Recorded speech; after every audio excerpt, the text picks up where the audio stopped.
오늘 우리에게 주신 하나님의 말씀은 에스겔서 2장 3절, 3장 5절에서 7절입니다. 제목을 다 함께 읽어보겠습니다. 만국의 하나님의 이방 백성들 안민이 아닌 이스라엘 이방인 고임에게 뒤바뀌어 보내진 선지자 에스겔의 선교 현장. 아멘. 저에게 있어서 이 에스겔서 2장과 3장 오늘의 말씀은 정말 시그니처 같은 말씀입니다. 제가 목회를 처음 시작하게 된 계기도 바로 이 말씀 때문입니다. 오늘의 말씀을 읽어보겠습니다. 에스겔서 2장 3절 내게 이르시되 인자야 내가 너를 이스라엘 자손 곧 패역한 백성 나를 배반하는 자에게 보내노라. 그들과 그 조상들이 내게 범죄하여 오늘날까지 이르렀나니 라는 말씀이 나오게 됩니다. 뿐만 아니라 에스겔서 3장 4절 그가 또 내게 이르시되 인자야 이스라엘 족속에게 가서 내 말로 그들에게 고하라. 너를 언어가 다르거나 말이 어려운 백성에게 보내는 것이 아니요 이스라엘 족속에게 보내는 것이라. 너를 언어가 다르거나 말이 어려워 내가 그들의 말을 알아듣지 못할 나라들에게 보내는 것이 아니니라. 내가 너를 그들에게 보냈다 하면 그들은 정녕 내 말을 들었으리라. 아멘. 특별히 이 에스겔서 3장 5절과 6절의 말씀은 저의 그 목회의 방향을 틀었던 말씀입니다. 제가 평신도에 있을 때 선교에 대해서 무척이나 관심이 많았고 또 삶의 목표이기도 했습니다. 그것은 청년 때부터 주님을 만나고 나서부터 마음에 품었던 생각이고 뜻이었습니다. 그래서 다른 건 몰라도 선교라고 하면 모든 것을 내려놓고 앞장섰습니다. 조금도 아까워하지 않고 저의 모든 것을 드릴 정도였습니다. 심지어 제가 김밥을 먹어서 돈을 절약해서라도 그리고 출장을 가서 출장비를 받으면 그 출장비를 아껴서라도 이 숙박을 줄이고 식사를 줄여서라도 선교비를 마련해서 선교 헌금을 했었습니다. 그러다 보니까 제가 신학교를 가고 또 졸업을 해서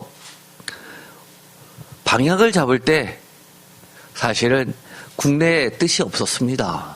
늘 기도했던 대로 해외 선교지에 가서 또 해외에 있는 신학교에서 말씀을 가르쳐야지라고 생각을 했었습니다. 그런데 저희 아내가 강사모가 기도를 하는데 에스겔서 2장과 3장의 말씀을 주시면서 오늘의 말씀입니다.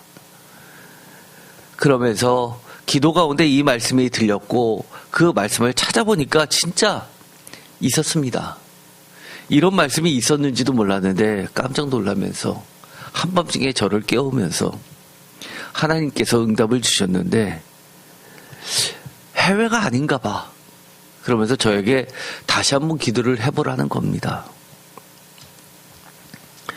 저는 평신도 때부터 해외에 있는 신학교, 아프리카, 탄자니아에 있는 신학교에다 후원을 했었기 때문에 박사과정을 마치고 나서 박사학위를 성서학을 전공하고 그곳에서 나머지 인생을 신학생들을 가르치는 일에 헌신해야지라고 생각했던 저에게는 정말 전혀 생각하지 않았던 방향이었습니다. 다시 말씀을 읽고 기도하면서 결국 하나님의 감동하심을 받아서 이렇게 말씀 중심의 사역을 하게 되었던 겁니다.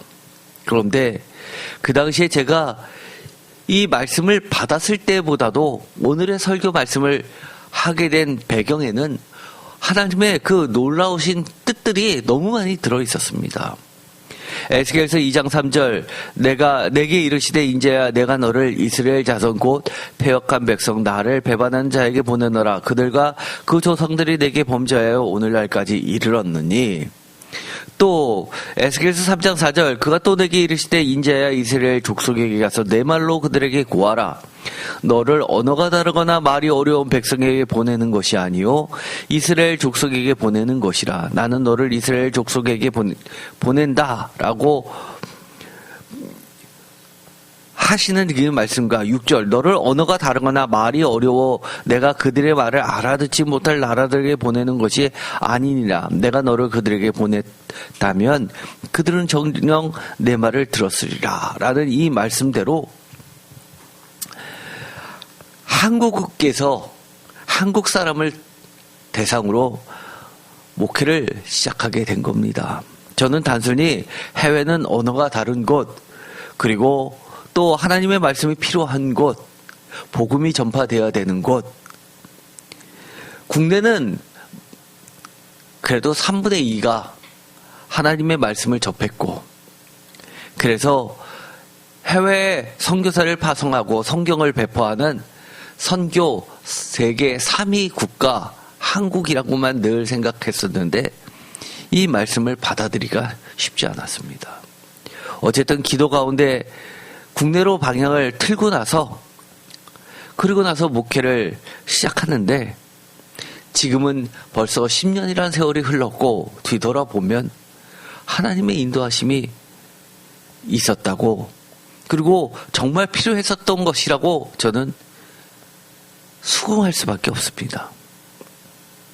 사실 저는 해외를 꿈꾸면서 신학서적도 원서를 그렇게 많이 샀습니다. 내가 나중에 가르치거나 설교를 할 때는 영어로 해야 되니까 한국말로 된 서적보다도 원서가 더 많았습니다. 그런데 지금은 완전히 바뀌었죠.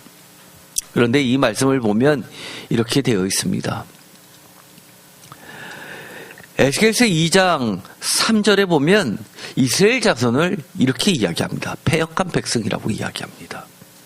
이것은 번역이 이렇게 되어 있어서 우리가 잘 눈에 띄지 않는 장면들이 나오게 되는데 사실 원어로 보면 정말 충격일 수밖에 없는 본문입니다.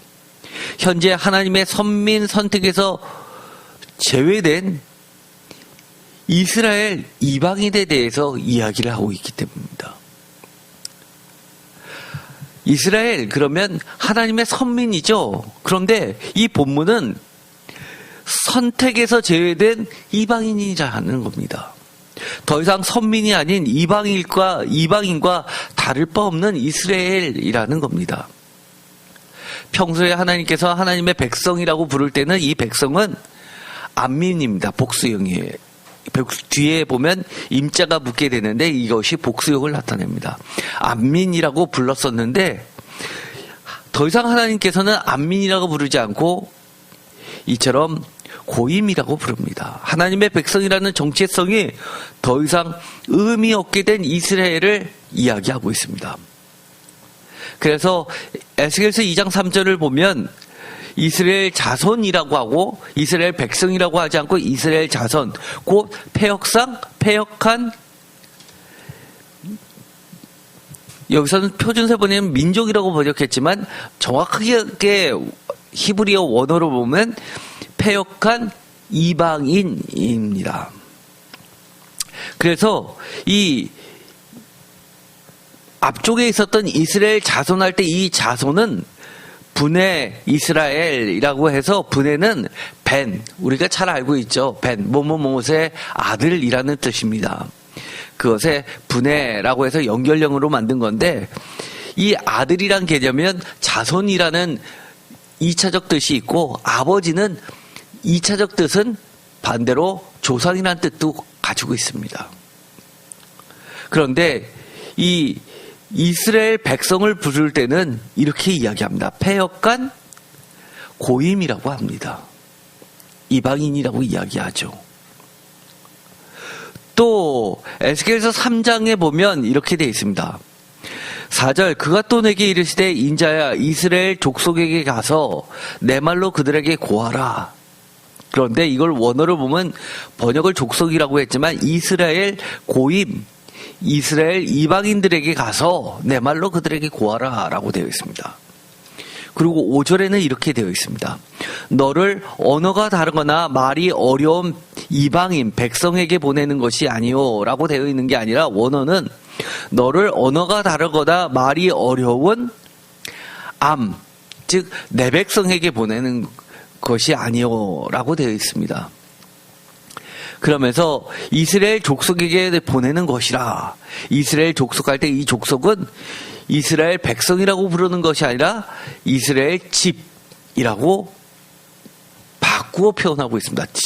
즉 하나님은 백성이란 말을 사실은 안 쓰기 위해서 계속해서 다른 단어를 가지고 이스라엘을 부르고 있다는 겁니다. 그러면서 6절, 너를 언어가 다르거나 말이 어려워 내가 그들의 말을 알아듣지 못할 나라들에게, 과거에 갔으면 이것을 이방인들에게 고임이라고 히브리 원어가 적혔어야 되는데, 히브리 원어는 알아듣지 못할 안민, 내 백성들에게 라고 원어는 되어 있습니다.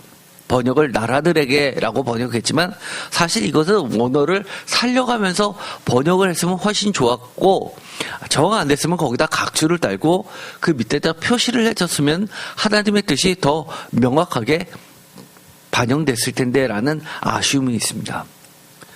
백성할 때 이방인들과 분리하는 단어를 씁니다. 암이라고 해서 백성, 피플을 의미합니다.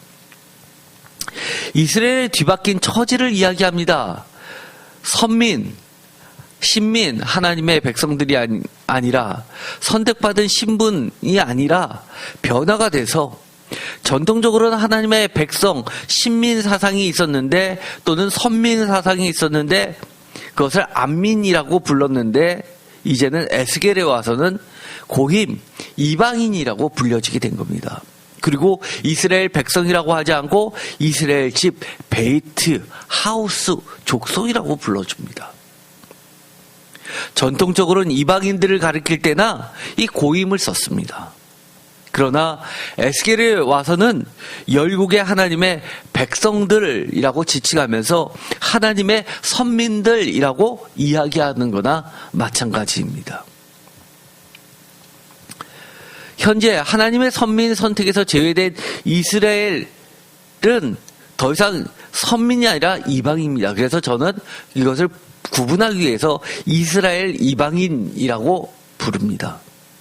더 이상 선민이 아닌 이방인과 다를 바 없는 이스라엘을 말하고 있습니다. 하나님의 백성, 안민이라고 하는 것은 이 하나님의 백성이라는 적재성이 더 이상 의미 없게 된 이스라엘을 의미합니다. 에스겔서 2장 이미 말씀드렸던 것처럼 패역한 백성 할 때 이 백성이 바로 그겁니다. 여기서 보면 패역한 백성 할 때 이 고임이고, 패역하다라는 이 말 자체도 사실은 마라드라고 해서 영어로 하면 더 충격적입니다. 리벨이라는 뜻입니다. 리벨이 뭐죠? 나라를 전복시키기 위해서 게릴라전도 하고, 그 다음에 폭력을 사용해서 여러 가지 공장들을 불태우면서는 가장 유명한 것이 바로 철기를 사용했다는 겁니다. 또 하나가 말을 사용했다는 겁니다. 그래서 대표적으로 블레셋 같은 경우가 이 철기 문화를 가지고 가나안 지역을 사실 패권을 누렸죠. 그래서 고대 역사를 보면 우리는 이스라엘 중심으로 해서 그 지역을 이야기하지만 팔레스타인이라고 영어로 되어 있는 게 블레셋을 의미합니다. 철기 문명이죠. 그런데 이 해적석은 다윗 왕조까지도 이어졌고, 그 유명한 바세바 사건에서 남편 우리아가 해적석 출신의 다윗의 용사 중에 용사로 등장하게 됩니다.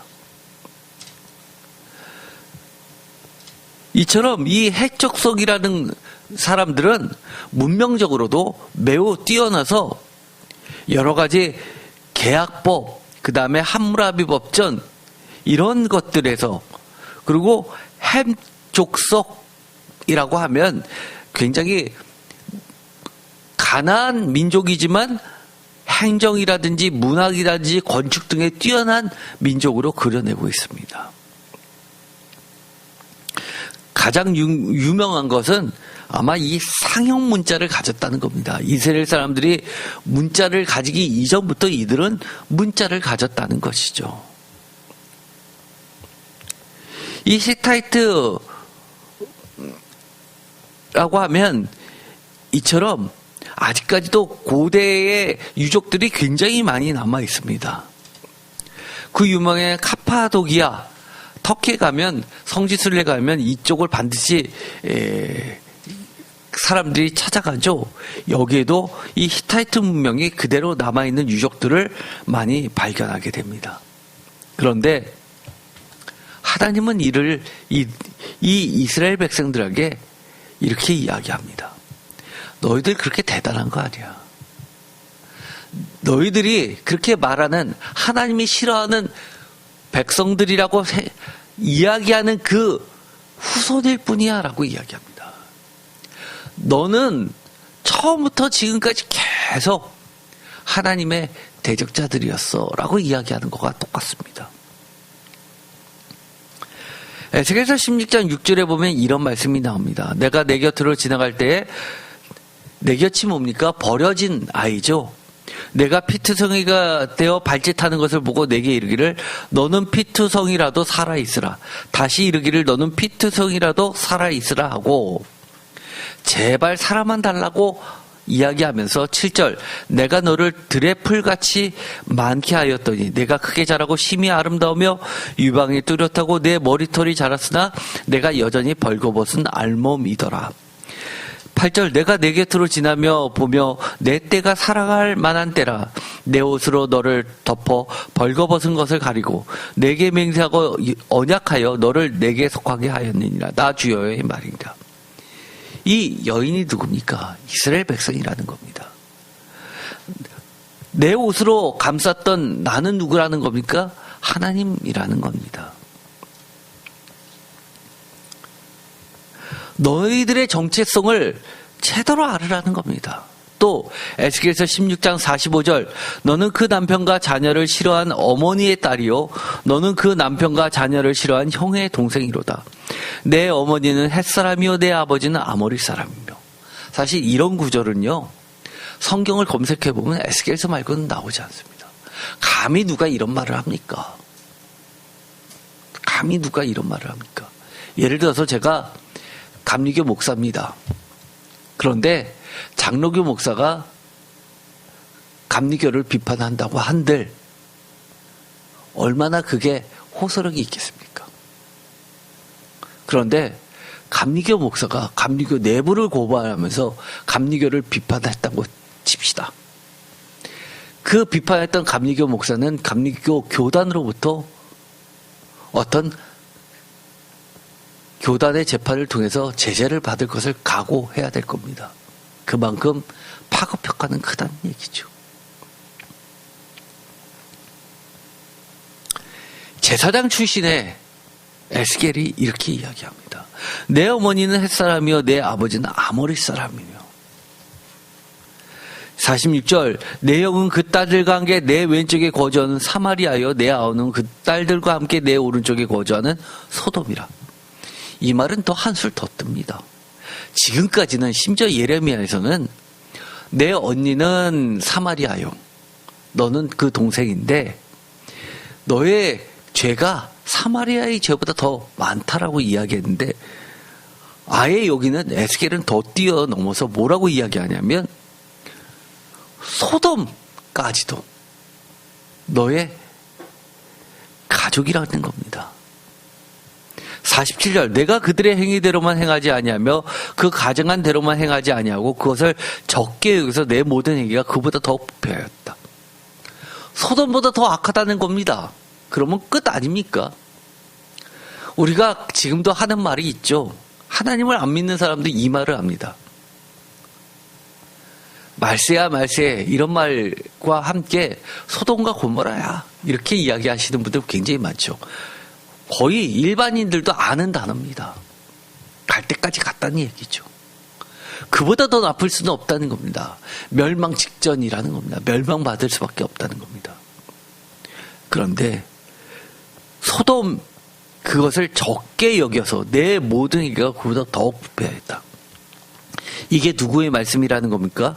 주 여호와의 말씀이니라. 내가 나의 삶을 두고 맹세하노니 내 아우 소돔 곧 그와 그의 딸들은 너와 내 딸들의 행위같이 행하지 아니하였느니라. 그들은 소돔도 내 동생 소돔도 너처럼은 그러지 않았어.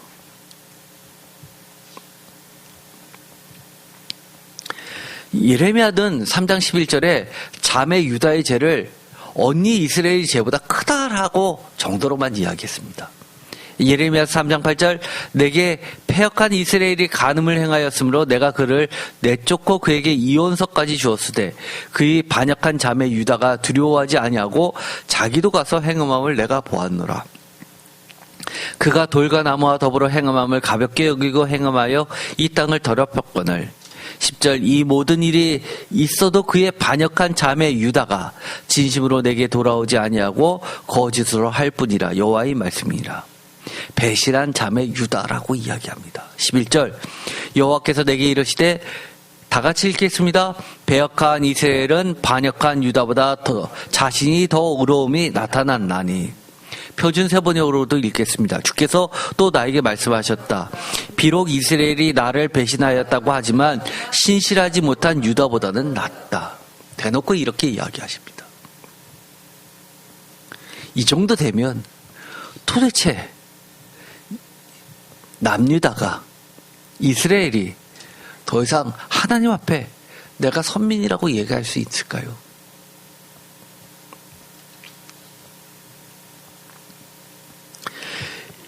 이 이방인을 내 백성이라고 부르시는 하나님의 또 다른 이미지는 여러 곳에서 나오게 됩니다. 사실은 이것은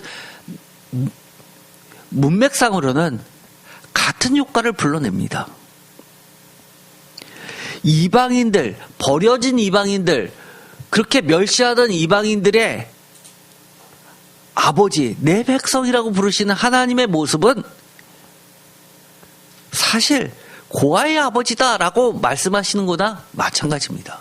너희들이 고아 취급했지? 그러나 난 그들의 아버지야 라고 이야기하는 거나 마찬가지입니다. 시편 68편 5절 그의 거룩한 처소에 계신 하나님은 고아의 아버지시며 과부의 재판장이시라. 하나님이 고독한 자들은 가족과 함께 살게 하시며 갇힌 자들은 이끌어내서 형통하게 하시니라. 오직 거역하는 자들의 거처는 메마른 땅이로다. 여기 보시면은요, 거룩한 처소에 계신 하나님과 거역하는 자들의 거처는 메마른 땅이다. 대조를 시키고 있죠. 고아의 아버지, 고독한 자를 가족과 함께 살게 하시며 갇힌 자들을 형통하게 하시는 하나님. 같은 이미지입니다. 또 이런 말씀도 있죠. 이사야서 51장 2절 너희 조상 아브라함과 너희를 낳은 사라를 생각하여 보라. 아브라함이 혼자 있을 때 내가 그를 부르고 그에게 복을 주어 청성하게 하였느니라. 아브라함이 혼자 있을 때, 이것은 이방인이었을 때 그를 부르고 라고 번역할 수도 있지만 글자 그대로 아브라함이 고아였을 때라고 부를 수 있는 겁니다. 이사야서 63장 16절 주는 우리의 아버지시라. 아브라함은 우리를 모르고 이스라엘은 우리를 인정하지 아니할지라도 여호와의 주는 우리의 아버지시라. 옛날부터 주의 이름을 우리의 구속자라 하셨구나. 아브라함은 우리를 모르고 이스라엘은 우리를 인정하지 아니할지라도 우리는 버림받은 고아일지는 모르지만 주는 우리의 고아의 아버지시다라고 이야기하는 거나 같은 이야기입니다. 아브라함은 우리를 모르고 이 이야기는 1차적으로는 이방인 취급했지만 이라는 뜻이지만 사실은 에스겔서에서 뭐라고 이야기합니까? 진짜 이방인은 너희 이스라엘 사람들이고 하나님은 고아의 아버지시고 이방인들에게도 하나님 되시고 아버지 되신다고 이야기하는 겁니다. 내 백성으로 삼아주신다는 겁니다. 요한복음 14장 18절 제가 너무너무 좋아하시는 말씀입니다. 제가 청년 때부터 하나님 예수님 만나고 나서 이 말씀이 제 인생에 큰 등불이 됐습니다. 18절 내가 너희를 고아와 같이 버려두지 아니하고 너희에게로 오리라. 저는 이 말씀이 너무 좋았습니다. 사실 저는 아버지를 일찍 여의고 고아처럼 살았습니다. 저희 아내 강사모도 아버지를 일찍 여의고 고아처럼 살았습니다. 우리는 참 처지가 비슷합니다. 지금 하나님이, 예수님이 우리 인생에, 저와 제 아내의 인생이 없었다면 저희는 삶의 의미가 없었을 겁니다. 그런데 고아와 같이 버려주지 아니하시는 고아의 아버지 하나님, 이방인을 내 백성으로 불러주시고 자녀 삼아주신 하나님 아버지. 마태복음 9장 36절 무리를 보시고 불쌍히 여기시니 이는 그들이 목자 없는 양같이 고생하며 기진합니다. 이것은 또 다른 이미지죠. 이방인을 내 백성이라고 불러주시는 하나님의 이미지는 목자 없는 양을 불러주셔서 품어주셔서 목자가 되시는 선한 목자와 같은 개념입니다. 마가복음 6장 30절 예수께서 나와서 큰 무리를 보시고 그 목자 없는 양 같은 무리를 불쌍히 여기사 이에 여러 가지로 가르치시더라. 늘 주님은 우리를 불쌍히 여겨주십니다. 목자가 되어주시고 인생의 길목마다 가르쳐주시고 인도해 주십니다. 심지어 요한복음 15장 15절에 보면 이런 말씀도 나오죠. 저도 이 말씀을 너무너무 좋아합니다. 이제부터는 너희를 종이라 하지 아니하리니 종은 주인이 하는 것을 알지 못함이라. 너희를 친구라 하였노니 내가 내 아버지께서 들은 것을 다 너희에게 알게 하였습니다. 친구.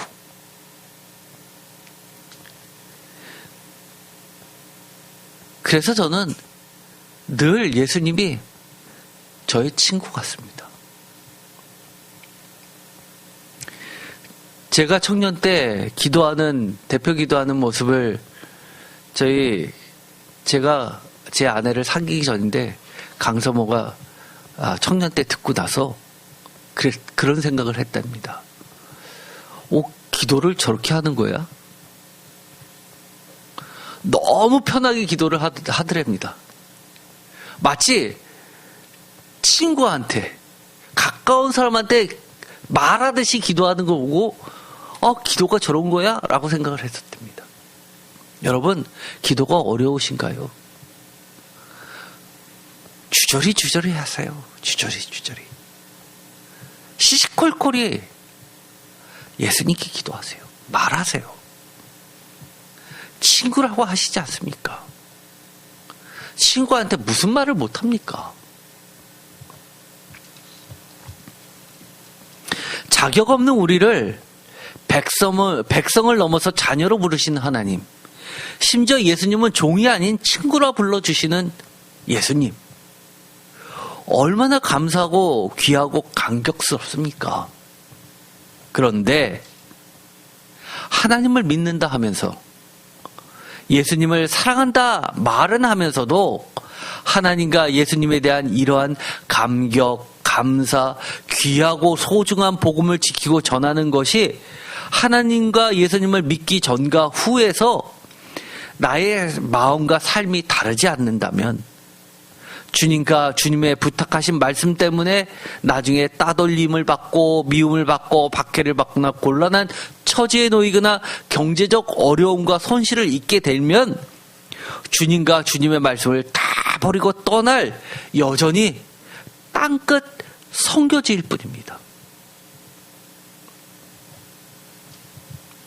정말 여러분들은 하나님을 생각하면, 예수님을 생각하면 정말 감사하고 귀하고 감격스럽고 어떻게든 소중히 지키고 싶습니까? 그런 감격이 없습니까? 그렇다면 다시 한번 생각해 봐야 됩니다. 정말 귀하지 않으니까, 너무 당연시 여기니까, 당연했으니까, 다 잡은 물고기라고 나는 이미 선민이고 구원이 보장된 것이라고 생각했기 때문에 나는 막 해도 된다? 그런 말이 어디 있습니까? 구원파? 항상 그랬죠. 구원 몇 날 며칠 몇 시에 언제 구원받았냐. 구원의 확신이 없으면 구원 못 받는다. 맞는 이야기 같지만 틀린 이야기입니다. 영적으로 분별할 줄 알아야죠. 비슷한 논리가 뭔지 아십니까? 2세기 때 영지주의자들의 논리와 비슷한 겁니다. 우리가 한번 구원받아서 영이 구원받으면 우리의 육체가 어떠하든 간에 구원과는 관계없다.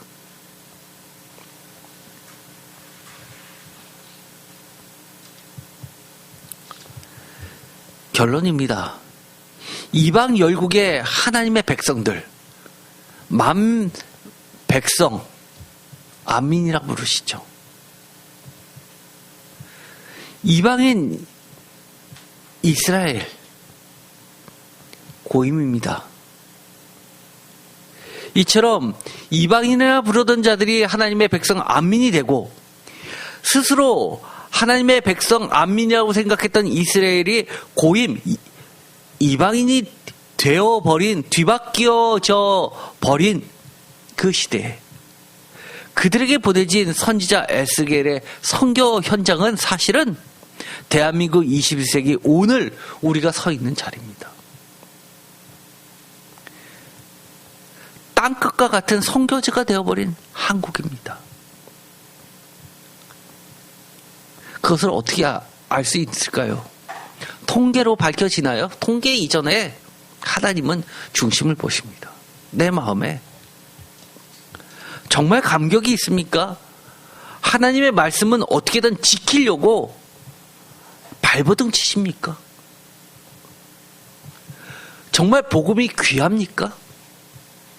어떤 것을 걸고라도 싸울 자세가 되어 있습니까? 심지어 오늘의 말씀은 보면 이렇게 되어 있습니다. 하나님이 에스겔을 보낼 때 어떻게 이야기하셨죠? 찔레와 정갈이라는 표현을 쓰십니다. 네가 그 가운데 있더라도 두려워하지 말라는 겁니다.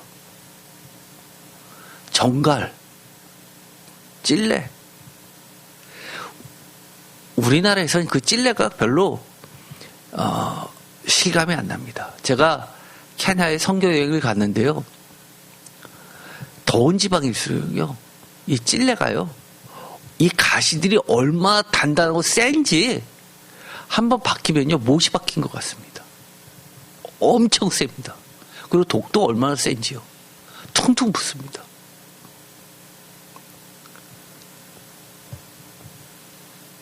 심지어 우리가 케냐에서 탄자니아로 열몇 시간을 차를 타고 국경을 넘어가는데 중간에 소변을 봐야 되니까 내려서 소변을 보려고 하는데 거기 기사가 이렇게 얘기합니다. 숲속으로 들어가지 말라고. 그래서 창피해서 어떻게 숲속으로 안 들어가냐고 하니까 남자들은 다 뒤로 들어서라고 하고 여자들이 단체로 소변을 봤습니다. 왜냐하면 숲속에 들어가도 정글에 물려가지고 쓰러지는 사람들이 그렇게 많다는 겁니다.